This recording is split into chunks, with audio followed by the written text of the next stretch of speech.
কিন্তু বাজেটত ধৰা হ'ল যে অসমত আৰু কেইটামান হেণ্ডলুম মডেল ভিলেজ বনোৱা হ'ব আৰু তাৰে মাজত বিটিআৰ অঞ্চলতো এটা আহিব, সেইটো ঘোষণা কৰা হৈছে। লগতে যিমানবোৰ চেৰিকালচাৰ ফাৰ্ম আছে BTCত এইটো ট্ৰেন্সফাৰ ছাবজেক্ট, আৰু BTCয়ে ভালকৈ চেৰিকালচাৰত নাম অৰ্জন কৰিছে, সুনাম অৰ্জন কৰিছে। কাৰণ গোটেই অসমত BTC অঞ্চলত চেৰিকালচাৰটো যিমান গুৰুত্ব সহকাৰে ডেভেলপ কৰা হৈছে সিমান হয়তো অন্য ডিষ্ট্ৰিক্টত পৰা নাছিল। সেইটো মানে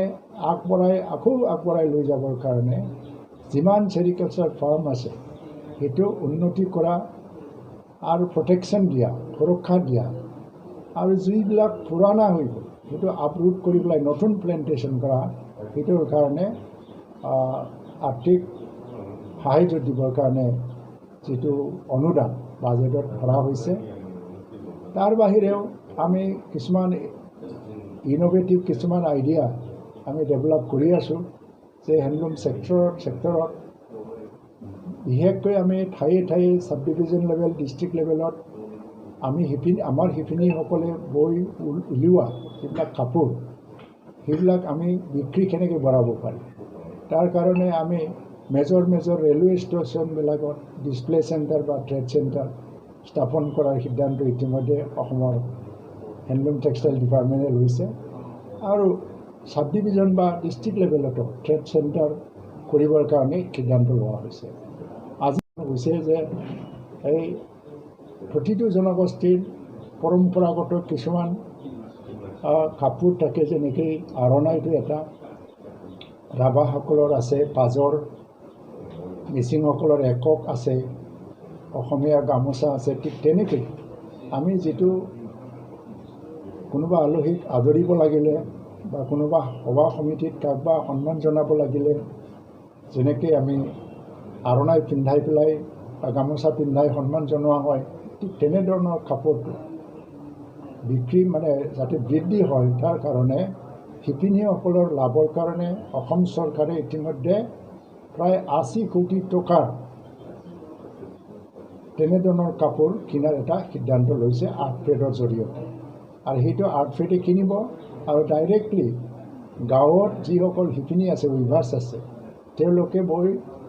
উলিওৱা আৰণাই, গামোচা, দখনা নহয়, ডাঙৰ কাপোৰ নহয়, সৰু মানে এই কাপোৰবিলাক কিনি পেলাই আকৌ শিপিনীসকলক লাভ দিবৰ কাৰণে বাজেটত অলৰেডি সেইটো ঘোষণা কৰা হ'ল। তাৰ বাহিৰেও আমি এটা চেষ্টা চলাই আছোঁ যে সমগ্ৰ অসমত কিমান শিপিনী আছে, উইভাৰ্ছ আছে, আমাৰ হিচাপত আছে, কিন্তু উইভাৰ্ছসকলে বছৰত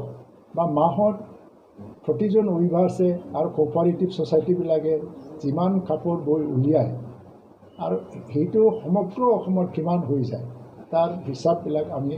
তথ্যবিলাক ভালকৈ ৰাখিব পৰা নাই আগত, কিন্তু সেইটো ৰাখিবৰ কাৰণে এটা ডাটা বেংক ছিষ্টেম আমি ডেভেলপ কৰি আছোঁ অসমত। আৰু যিটো হেণ্ডলুম পৰ্টেল, সেই হেণ্ডলুম পৰ্টেলটো বনাবৰ কাৰণেও আমি চেষ্টা চলাইছোঁ, কাৰণ হেণ্ডলুম পৰ্টেল বনালে অনলাইনত তাৰ মাৰ্কেটিংবিলাক বৃদ্ধি হৈ যাব। আৰু এইকাৰণে এইবিলাক কিছুমান যি ডেভেলপমেণ্টৰ দিশত বা উন্নয়নৰ দিশত কিছুমান আঁচনি হাতত লৈ পেলাই আমি আগবাঢ়ি আছোঁ। আৰু উদ্দেশ্যটো হ'ল যে হেণ্ডলুম আৰু টেক্সটাইল ছেক্টৰত বিশেষকৈ মানে আমাৰ এৰী কাপোৰ, মুগা কাপোৰ আৰু পাট কাপোৰ এইবিলাক ক্ষেত্ৰত যাতে কমাৰ্চিয়েলি এটা ভাইবল হয় আৰু শক্তিশালী এটা মানে ব্যৱসায়িক দিশটো শক্তিশালী আমি কৰিব পাৰোঁ, তাৰ কাৰণে বিভিন্ন ধৰণৰ আঁচনি আমাৰ হাতত এতিয়া আছে